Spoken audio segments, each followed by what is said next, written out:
Assalamualaikum warahmatullahi wabarakatuh. Yang terhormat Ibu Erli Krisnanik, selaku dosen pengampu mata kuliah Etika Profesi Teknologi Informasi kelas D di semester 3 ini. Perkenalkan, kami dari kelompok 3 pada kesempatan kali ini akan mempresentasikan hasil diskusi kami mengenai rangkuman materi dari mata kuliah Etika Profesi dari pertemuan 1 sampai dengan pertemuan 7. Sebelumnya, saya akan memperkenalkan diri saya terlebih dahulu. Perkenalkan, nama saya Indah Febriana Putri dengan NIM belakang 053 sebagai moderator sekaligus pemateri. Nama saya Akila Zara Putri dengan NIM belakang 071 sebagai pemateri. Nama saya Denisa Aiza Putri dengan NIM belakang 134 sebagai pemateri. Nama saya Andira Yunita dengan NIM 147 sebagai pemateri. Dalam presentasi ini akan ada 7 pokok materi, yaitu yang pertama ada tinjauan umum etika, yang kedua ada sejarah etika komputer, yang ketiga ada pekerjaan, profesi dan profesional, yang keempat ada profesi di bidang teknologi, yang kelima ada meningkatkan profesionalisme, yang keenam ada organisasi dan kode etik profesi, dan yang terakhir adalah cyber ethics. Untuk materi pertama akan dipaparkan oleh rekan saya Akila. Kepada Akila saya persilahkan. Terima kasih Indah. Materi pertama yang akan kita bahas adalah tinjauan umum etika.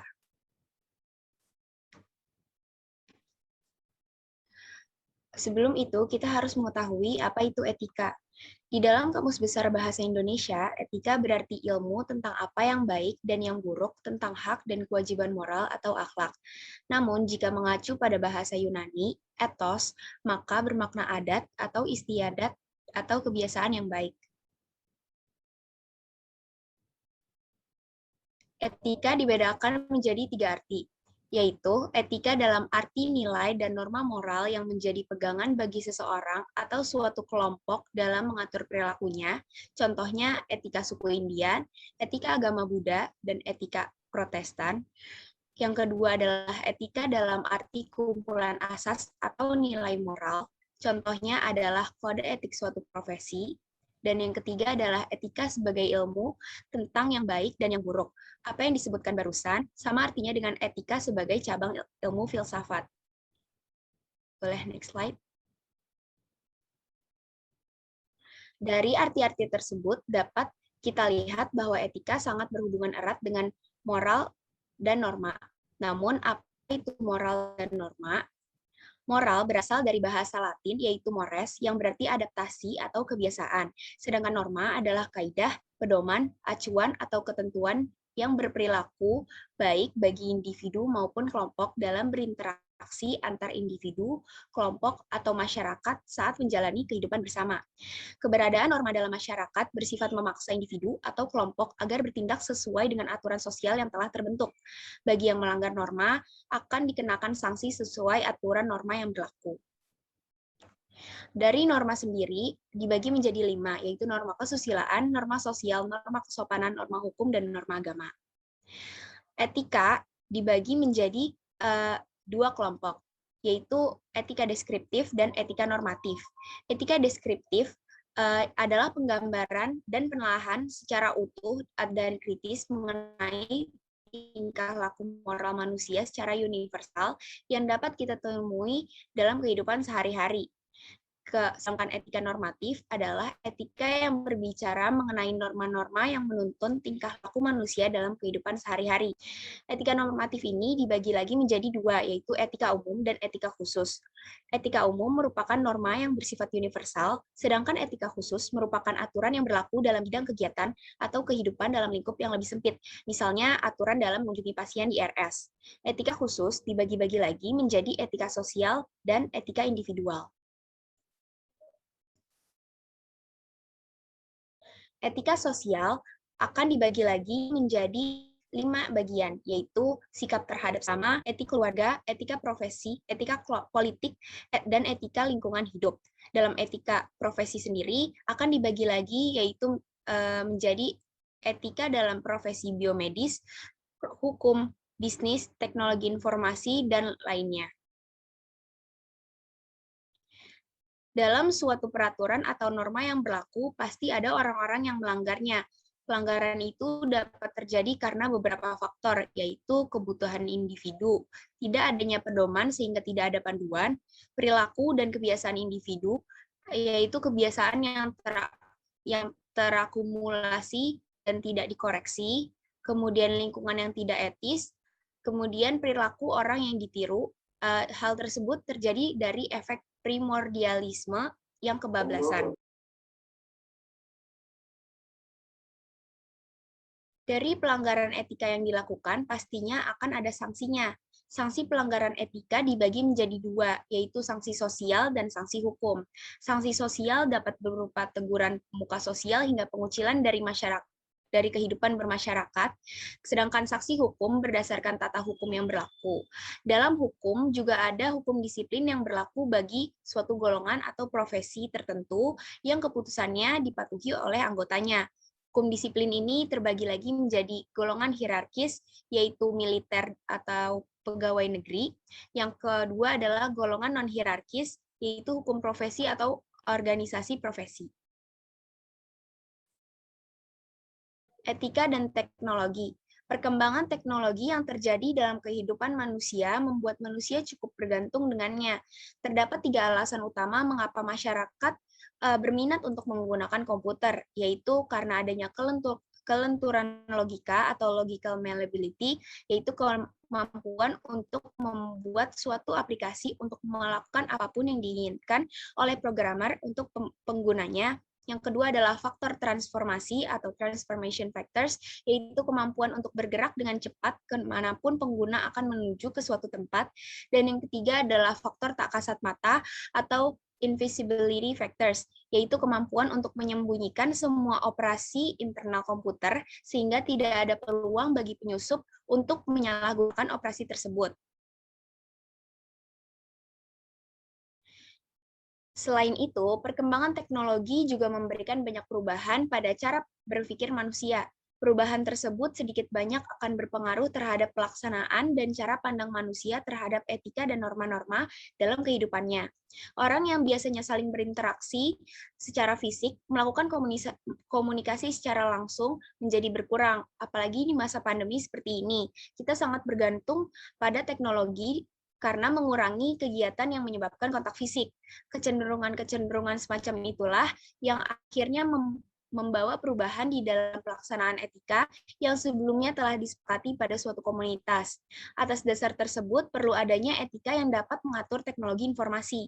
Dengan adanya etika teknologi informasi, manusia dapat melihat aturan-aturan yang tidak mutlak, namun dapat diemban sebagai pedoman bagi pekerja teknologi informasi. Dengan teknologi yang berkembang pesat, jika pemanfaatannya tidak dengan seharusnya, maka akan menimbulkan beberapa masalah seperti ketakutan terhadap teknologi informasi yang akan menggantikan fungsi manusia sebagai pekerja, tingkat kompleksitas setara kecepatan yang sudah tidak dapat ditangani secara manual, pengangguran dan pemindahan kerja, kurangnya tanggung jawab profesi, dan adanya golongan minoritas yang miskin informasi mengenai teknologi informasi. Masalah-masalah tersebut dapat ditangani dengan dirancang sebuah teknologi yang berpusat pada manusia, adanya dukungan dari suatu organisasi, kompleksitas dapat ditangani dengan teknologi informasi, adanya pendidikan yang mengenalkan teknologi informasi, sehingga dapat meningkatkan kesadaran masyarakat terhadap kemajuan teknologi informasi. Jika adanya peningkatan pendidikan, maka akan adanya umpan balik dan imbalan yang diberikan oleh suatu organisasi, dan perkembangan teknologi akan semakin meningkat, namun hal ini harus disesuaikan dengan hukum yang berlaku, sehingga etika dalam profesi di bidang teknologi informasi dapat berjalan dengan baik. Berikut adalah beberapa etika berkomputer yang akan mengurangi dampak negatif dari penggunaan komputer, yaitu jangan menggunakan komputer untuk merugikan orang lain, jangan melanggar atau mengganggu hak atau karya komputer orang lain, jangan memata-matai file yang bukan haknya, jangan menggunakan komputer untuk memberikan kesaksian palsu, jangan menduplikasi atau menggunakan software tanpa membayar, jangan menggunakan sumber daya komputer orang lain tanpa sepengetahuan yang bersangkutan, jangan mencuri kekayaan intelektual orang lain, mempertimbangkan konsekuensi dari program yang dibuat atau sistem komputer yang dirancang. Selanjutnya, bab yang akan saya bahas adalah etika komputer tentang sejarah dan perkembangannya. Etika komputer atau komputer etik adalah seperangkat asas atau nilai yang berkenaan dengan penggunaan komputer. Jumlah interaksi manusia dengan komputer yang terus meningkat dari waktu ke waktu membuat etika komputer menjadi suatu peraturan dasar yang harus dipahami oleh masyarakat luas. Indonesia sendiri merupakan salah satu negara pengguna komputer terbesar di dunia, sehingga penerapan etika komputer dalam masyarakat sangat dibutuhkan. Masuk kepada sejarah demi perkembangan komputer. Komputer pertama kali ditemukan oleh Howard Aiken pada tahun 1973. Penemuan komputer di tahun 1973 ini menjadi tonggak lahirnya etika komputer yang kemudian berkembang hingga menjadi sebuah disiplin ilmu baru di bidang teknologi. Awalnya pada tahun 1940 meriam pesawat yang mampu melumpuhkan setiap pesawat tempur yang melintas di sekitarnya. Pengembangan tersebut kemudian memicu penelitian tentang perkembangan teknologi dan etika yang menciptakan suatu bidang riset baru yang disebut cybernetics atau the science of information feedback system. Penelitian tersebut masih berlanjut hingga tahun 1950-an. Konsep pemikiran tersebut yang menjadi fondasi dalam perkembangan etika komputer di masa mendatang. Pada pertengahan tahun 1960-an, Don Parker dari SRI International Menlo Park, California, melakukan berbagai riset untuk menguji penggunaan komputer yang tidak sah dan tidak sesuai dengan profesionalisme dalam bidang komputer.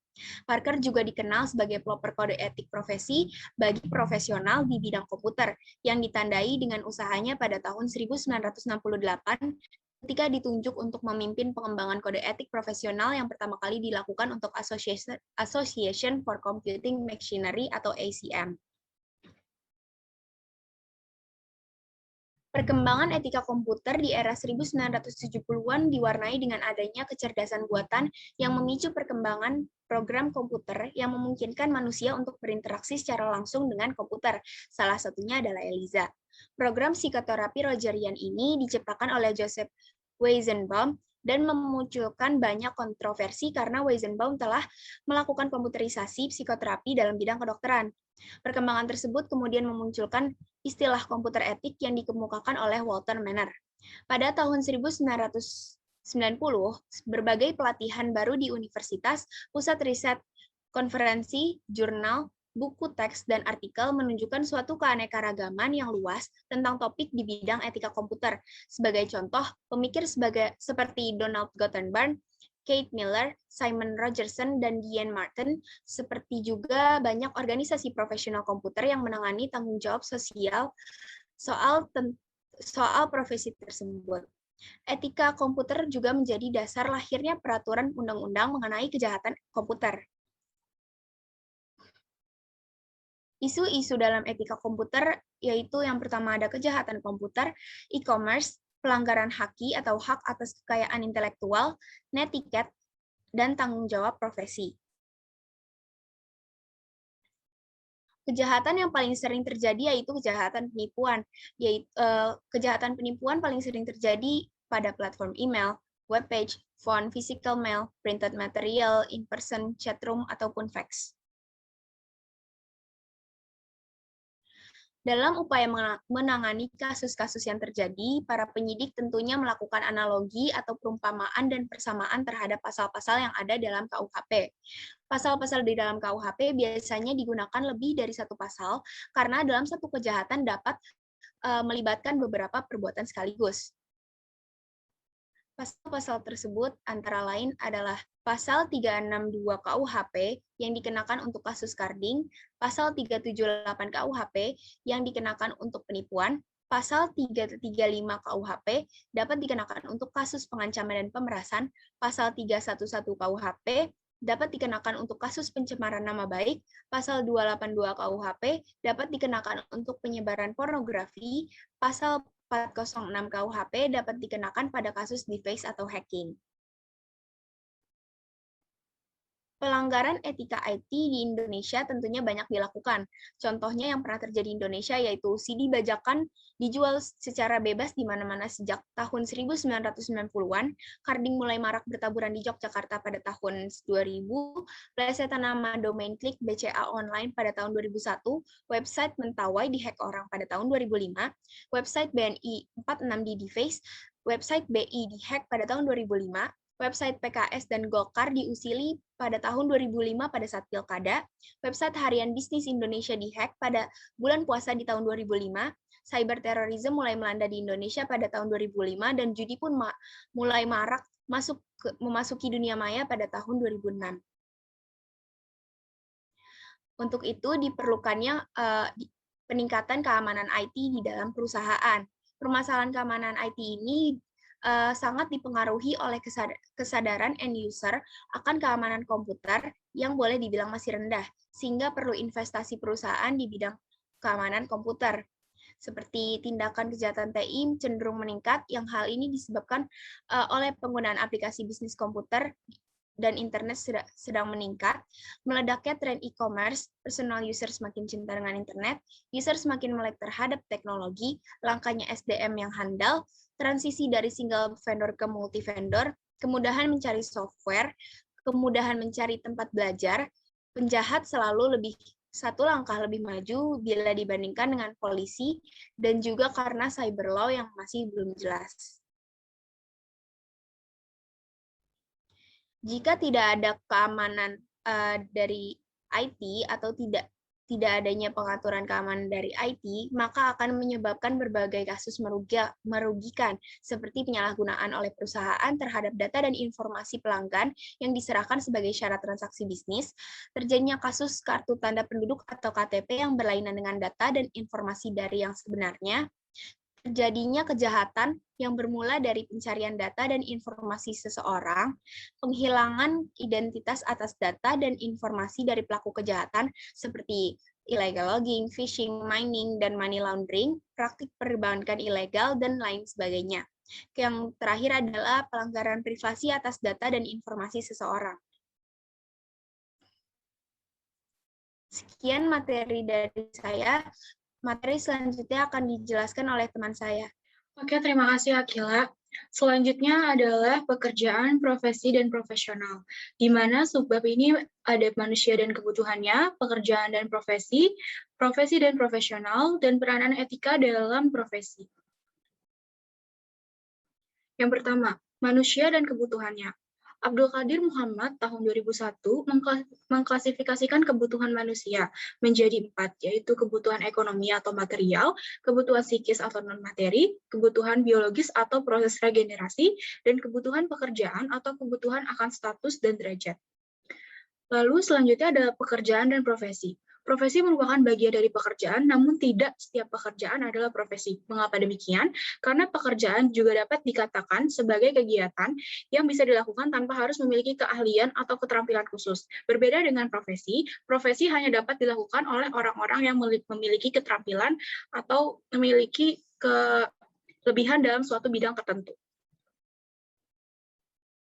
Selanjutnya, ketentuan profesi. Yang pertama ada syarat profesi, di mana melibatkan kegiatan intelektual, menggeluti suatu batang tubuh ilmu yang khusus, memerlukan persiapan profesional yang dalam dan bukan sekedar hanya latihan, memerlukan latihan dalam jabatan yang berkesinambungan, dan yang terakhir mementingkan layanan di atas keuntungan pribadi.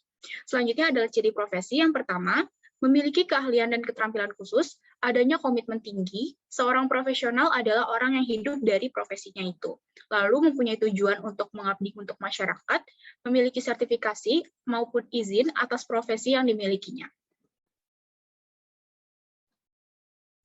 Selanjutnya ada sikap profesional dan ciri-ciri dari profesional. Sikap profesional ini adalah memiliki komitmen tinggi, bertanggung jawab, berpikir sistematis, menguasai seluruh kegiatan dari materi, menjadi bagian masyarakat profesional. Selanjutnya, ciri-ciri profesional. Yang pertama, memiliki keterampilan yang tinggi dalam suatu bidangnya, serta kemahiran dalam menggunakan peralatan tertentu. Yang kedua, ilmu dan pengalaman serta kecerdasan dalam menganalisis suatu masalah dan peka terhadap situasi. Selanjutnya, memiliki sikap berorientasi ke depan, sikap mandiri berdasarkan keyakinan akan pribadi, terbuka, menyimak, dan menghargai pendapat orang lain. Nah, peranan etika dalam profesi ini berperan penting dalam suatu profesi karena adanya etika akan menjadikan pedoman dalam melakukan suatu profesi. Jadi, dengan adanya etika diharapkan suatu profesi tidak melanggar aturan yang sudah ada. Selanjutnya, profesi di bidang teknologi informasi. Dibedakan menjadi 3. Yang pertama, mereka yang bergelut di bidang software atau perangkat lunak. Yang kedua, mereka yang bergerak di bidang hardware atau perangkat keras. Dan yang ketiga, mereka yang berkecimpung dalam operasional sistem informasi. Kelompok pertama memiliki contoh sistem analisis, programmer, web designer, dan juga web programmer. Yang kedua memiliki contoh technical engineering dan juga network engineering. Dan yang ketiga memiliki contoh IDP operator, sistem administrator, dan MIS director. Pekerjaan di bidang TI standar pemerintah. Klasifikasi pekerjaan ini mungkin masih belum dapat mengakomodasi klasifikasi pekerjaan pada teknologi informasi secara umum. Terlebih lagi, deskripsi pekerjaan setiap klasifikasi pekerjaan masih kurang jelas dalam membedakan setiap sel pekerjaan. Pegawai negeri sipil yang bekerja di bidang teknologi informasi atau TI disebut peranata komputer. Nah, peranata komputer, yang pertama ada pengangkatan pejabat peranata komputer.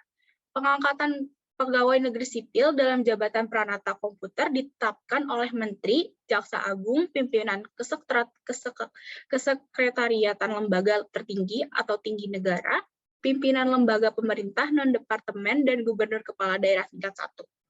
Oke, selanjutnya ada syarat-syarat jabatan peranata komputer, di mana bekerja pada satuan organisasi instansi pemerintah dan bertugas membuat pokok, memelihara, dan mengembangkan sistem atau program pengelolaan dengan komputer. 2, berijazah serendah-rendahnya sarjana muda atau D3 atau sederajat.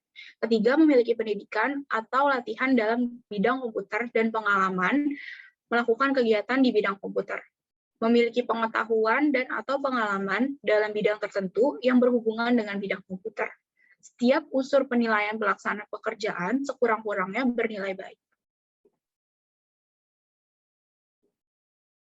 Selanjutnya ada standarisasi profesi TI menurut SRIG PS SEARCC. Menurut Southeast Asia Regional Computer Confederation, yang merupakan suatu forum atau badan yang beranggotakan himpunan profesional IT, information technology, teknologi informasi. Model SEARCC untuk pembagian job dalam lingkungan TI merupakan model 2 dimensi yang mempertimbangkan jenis pekerjaan dan tingkat keahlian ataupun tingkat pengetahuan yang dibutuhkan. Beberapa kriteria menjadi pertimbangan dalam mengembangkan klasifikasi job ini, yaitu 1. Cross-country, cross-enterprise applicability, di mana job yang diidentifikasi tersebut merupakan harus relevan dengan kondisi region dan setiap negara pada region tersebut, serta memiliki kesamaan pemahaman atas setiap fungsi pekerjaan. Selanjutnya, function-oriented, bukan title-oriented, di mana klasifikasi pekerjaan berorientasi pada fungsi. Selanjutnya ada testable atau certificable, di mana klasifikasi pekerjaan ini harus bersifat testable, yaitu fungsi yang didefinisikan dapat diukur atau diuji. Selanjutnya yang terakhir applicable, di mana fungsi didefinisikan harus dapat diterapkan pada mayoritas profesional TI pada region masing-masing. Setiap jenis pekerjaan dari skema di atas masing-masing memiliki 3 tingkatan, yaitu supervise atau terbimbing, moderately supervised atau madya, independent atau managing atau mandiri. Oke, terima kasih. Selanjutnya akan dijelaskan oleh pemateri selanjutnya. Baik, selanjutnya adalah meningkatkan profesionalisme di bidang teknologi. Yang pertama ada peningkatan profesionalisme, mempersiapkan SDM, dan menjadi profesional dengan sertifikasi. Peningkatan profesionalisme ada syarat tertentu, yaitu syarat profesionalisme di bidang IT. Yang pertama, memiliki dasar ilmu yang kuat, penguasaan kiat profesi dengan riset dan praktik, tidak hanya teori, pengembangan kemampuan profesional berkesinambungan, dan pekerja harus proaktif. Lalu ada penyebab rendahnya profesionalisme di bidang IT, yaitu pekerja tidak menekuni profesinya secara total, belum paham konsep jelas tentang norma dan etika profesi di bidang IT, dan belum adanya organisasi profesional. Dalam mempersiapkan SDM, salah satu cara yang telah Indonesia lakukan yaitu dengan membuka berbagai program pendidikan di bidang IT, seperti program Sekolah 2000 yang diselenggarakan oleh Asosiasi Penyelenggara Jasa Internet Indonesia, program SMK Teknologi Informasi adalah sekolah yang disediakan untuk mencetak tenaga kerja yang siap bersanding dalam kegiatan operasional. Program Diploma Teknologi Informasi yang hampir sama seperti SMK, lulusan diploma harus siap kerja dan terampil di bidangnya. Lalu ada program Sarjana Teknologi Informasi yang lulusan sarjananya tidak hanya terampil, tetapi juga memiliki kemampuan analisis dan perancangan sistem yang kuat. Selanjutnya menjadi profesional dengan sertifikasi. Sertifikasi merupakan salah satu cara untuk melakukan standarisasi sebuah profesi. Pentingnya sertifikasi untuk profesional di bidang IT adalah sebagai berikut, yaitu yang pertama untuk mencapai level tertentu di bidang IT, dibutuhkan expertise atau orang yang menguasai ilmu secara mendalam. Penguasaan tersebut dapat dibuktikan melalui sertifikasi. Selanjutnya, orang yang bekerja di bidang IT dapat lebih dipercaya apabila mempunyai sertifikasi profesional. Next slide. Oke, selanjutnya ada manfaat sertifikasi, yaitu ikut berperan dalam menciptakan lingkungan kerja yang profesional, membuka akses lapangan kerja secara nasional, regional maupun internasional, adanya pengakuan resmi dari pemerintah dan dari organisasi profesi sejenis, dan selanjutnya dapat memperoleh pendapatan karir dan sesuai pertimbangan skala yang dilakukan. Klasifikasi sertifikasi terdapat dua, yaitu yang pertama ada sertifikasi berorientasi produk, dan yang kedua adalah sertifikasi berorientasi jenis pekerjaan. Sertifikasi berorientasi produk, contohnya adalah seperti sertifikasi Microsoft, sertifikasi Oracle, sertifikasi Cisco, dan sertifikasi Novell. Kalau contoh dari institusi yang menyelenggarakan sertifikasi berorientasi pada pekerjaan yaitu Institusi for Certification of Computing Professional atau ICCP, dan The Computing Technology Industry Association atau yang sering disebut CompTIA.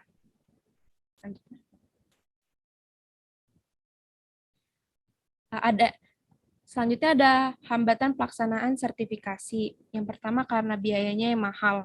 Sekali untuk mengikuti ujian untuk mendapatkan sertifikasi dapat menghabiskan biaya kurang lebih 150 US dollar. Selanjutnya kemampuan yang kurang memadai terhadap penguasaan materi sertifikasi. Dibutuhkan pengetahuan dan kemampuan di atas rata-rata di bidang IT untuk bisa dikatakan layak memandang sertifikasi nasional maupun internasional.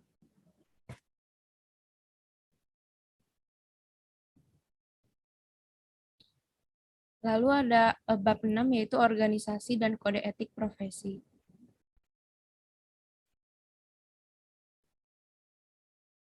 Organisasi profesi.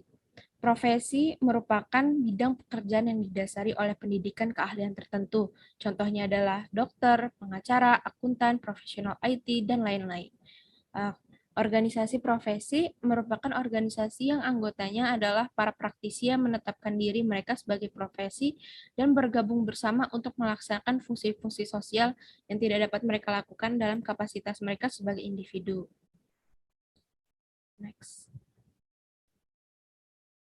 Lalu ada fungsi pokok organisasi profesi. Yang pertama untuk mengatur keanggotaan organisasi, membantu anggota untuk terus memperluas pengetahuannya sesuai berkembangnya IT, membuat kebijakan etika profesi, melakukan standarisasi sertifikasi profesi bagi anggotanya, dan memberikan sanksi kepada anggota yang melanggar etika profesi. Adapun organisasi profesi di bidang IT di dunia dan Indonesia. Di dunia ada ACM dan IEEE. Kalau ACM sering disebut juga Association for Computing Machinery, merupakan organisasi serikat ilmiah, dan pendidikan komputer. Organisasi ini mensponsori konferensi untuk inovasi baru dalam bidang tertentu. Lalu ada IEEE, Institute of Electrical and Electronics Engineers, merupakan organisasi internasional yang anggotanya adalah para insinyur. Organisasi ini bertujuan untuk mengembangkan teknologi. Lalu ada organisasi profesi bidang IT di Indonesia, yaitu ada IPKIN dan APGI. IPKIN atau Ikatan Profesi Komputer dan Informatika Indonesia adalah organisasi nirlaba independen. Organisasi IPKIN bertujuan untuk meningkatkan pemanfaatan dan pengembangan teknologi di Indonesia. APGI atau sering disebut juga Asosiasi Penyelenggara Jasa Internet Indonesia adalah organisasi yang melakukan beberapa program kunci yang dinilai strategis untuk pengembangan jaringan internet di Indonesia. Contoh-contoh program yang dilakukan adalah ada tarif jasa internet, pembentukan Indonesia Network Information Center, pembentukan Indonesia Internet Exchange, dan lain sebagainya.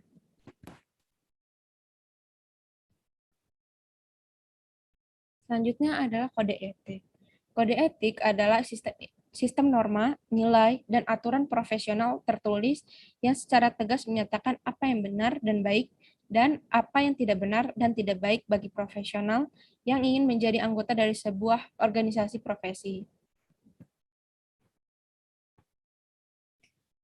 Ada pula prinsip dasar kode etik, yaitu prinsip standar teknis, prinsip kompetensi, prinsip tanggung jawab profesi, prinsip kepentingan publik, prinsip integritas, prinsip objektivitas, dan prinsip kerahasiaan.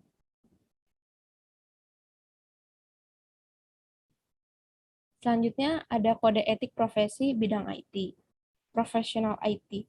Seseorang profesional tidak dapat membuat program semaunya. Ada beberapa hal yang harus diperhatikan seperti untuk apa program tersebut nantinya digunakan oleh klien atau user dapat menjamin keamanan sistem kerja program aplikasi tersebut dari pihak-pihak yang dapat mengacaukan sistem kerjanya. Misalnya hacker, cracker, dan lain-lain.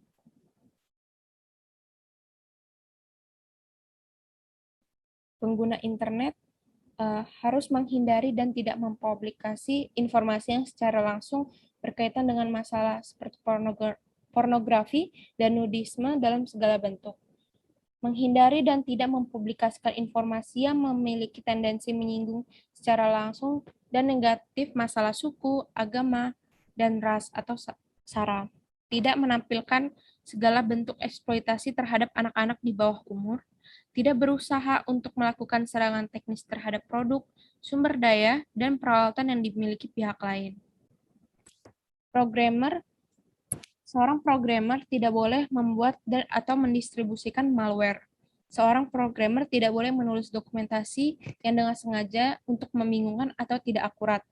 Tidak boleh mencuri software, khususnya development tools. Tidak boleh membeberkan data-data penting karyawan dalam perusahaan. Tidak boleh secara asal-asalan menyangkal adanya bug dalam aplikasi. Dan seorang programmer harus terus mengikuti pada perkembangan ilmu komputer.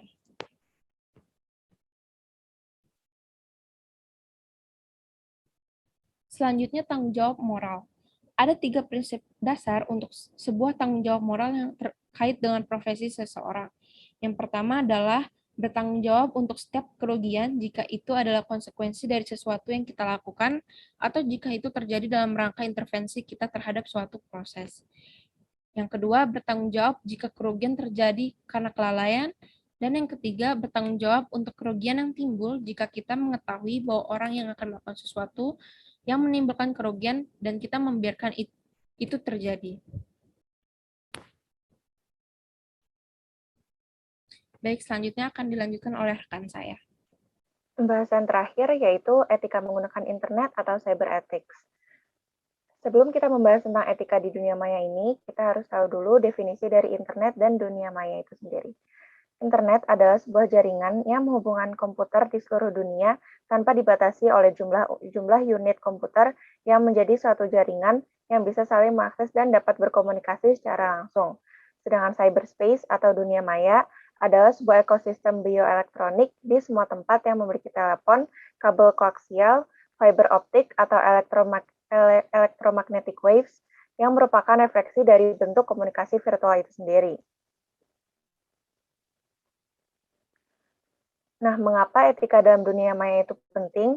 Yang pertama, karena pengguna internet berasal dari berbagai negara yang mungkin memiliki budaya, bahasa, dan adat istiadat yang berbeda-beda. Yang kedua, pengguna internet merupakan orang-orang yang hidup dalam dunia anonimus yang tidak mengharuskan pernyataan identitas asli dalam berinteraksi. Yang ketiga, pada dunia maya, berbagai macam fasilitas yang diberikan dalam internet memungkinkan seseorang untuk bertindak tidak etis. Seperti misalnya ada juga penghuni yang suka iseng dengan melakukan hal-hal yang tidak seharusnya dilakukan. Dan yang terakhir, harus diperhatikan bahwa dalam menggunakan internet akan selalu bertambah setiap saat dan memungkinkan masuknya penghuni baru di dunia maya tersebut.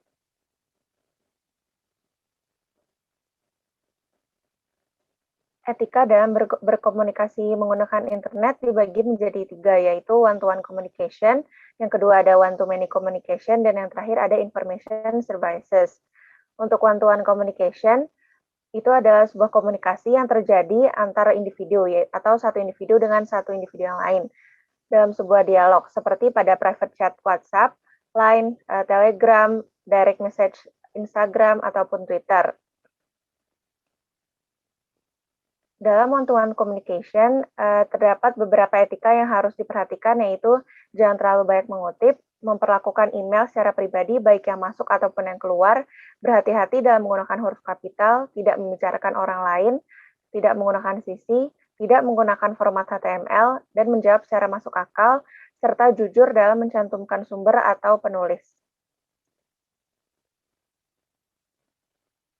Yang kedua adalah one-to-many communication atau komunikasi yang terjadi antara satu orang dengan beberapa orang sekaligus, seperti pada grup chat WhatsApp, Telegram, Facebook, mailing list, net news, dan lain-lain. Dengan berkomunikasi dengan banyak orang, maka kita harus membaca terlebih dahulu mailing list atau net news 1 atau 2 bulan sesuai dengan data diskusi. Kemudian berhati-hati dengan kata-kata yang akan ditulis, tidak mengirim artikel yang berbau pemalsuan ataupun lelucon yang terlalu gelap, kecuali mailing list yang memang bernuansa humor.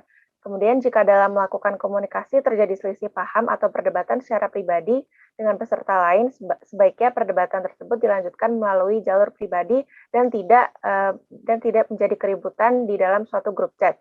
Kemudian tidak etis dan tidak diperbolehkan mengirimkan teks yang berbau seksual maupun rasis, mengingat bahwa anggota yang berbeda pada komunitas tersebut memiliki budaya, lifestyle, dan keyakinan yang berbeda-beda. Yang terakhir adalah information services atau dialog yang kita dapatkan dengan information services itu sendiri, seperti pada Grover, Waze, www, multi-user dimensions, ataupun multi-user dimensions dengan object-oriented dan sebagainya. Dan jika etika-etika tersebut dilanggar, maka akan mengakibatkan diri kita dikucilkan dari kehidupan berkomunikasi di internet. Selanjutnya adalah cybercrime. Cybercrime itu sendiri merupakan sebuah perbuatan yang melawan hukum yang dilakukan dengan menggunakan internet yang berbasis pada kecanggihan teknologi komputer dan telekomunikasi. Cybercrime ini merupakan bentuk-bentuk kejahatan yang ditimbulkan karena penyalahgunaan dari teknologi internet. Selanjutnya ada jenis cybercrime. Yang pertama adalah berdasarkan jenis aktivitasnya. Berdasarkan jenis aktivitasnya, terdapat beberapa contoh dari cybercrime itu sendiri, yaitu yang pertama unauthorized access atau melakukan akses tanpa izin dalam sebuah sistem. Yang kedua ada illegal content, yaitu konten-konten ilegal seperti pornografi, bullying, dan lain-lain. Kemudian ada penyebaran virus secara sengaja, terdapat data forgery atau pemalsuan data penting yang tersimpan, kemudian ada cyber espionage, sabotase, dan extortion, ada cyber stalking atau penguntitan, carding, yaitu kejahatan menggunakan kartu kredit orang lain yang biasanya dilakukan untuk online shopping, ada hacking dan cracking, cyber squatting dan typo squatting, hijacking atau pembajakan atas hasil karya orang lain, dan cyber terrorism. Selanjutnya, berdasarkan motif kegiatannya. Berdasarkan motif kegiatannya dapat dibagi menjadi 2, yaitu tindakan murni kriminal seperti carding, Kemudian yang kedua ada tindakan kejahatan abu-abu seperti probing ataupun port scanning. Dan yang terakhir, jenis cybercrime yang berdasarkan sasaran kejahatannya. Yaitu yang pertama menyerang individu secara langsung atau against person seperti cyberstalking, cyber trespass, dan pornografi. Yang kedua adalah menyerang hak milik atau against property seperti carding, cybersquatting, hijacking, dan data forgery. Dan yang terakhir menyerang pemerintah atau against government yang dilakukan dengan tujuan untuk penyerangan terhadap pemerintah.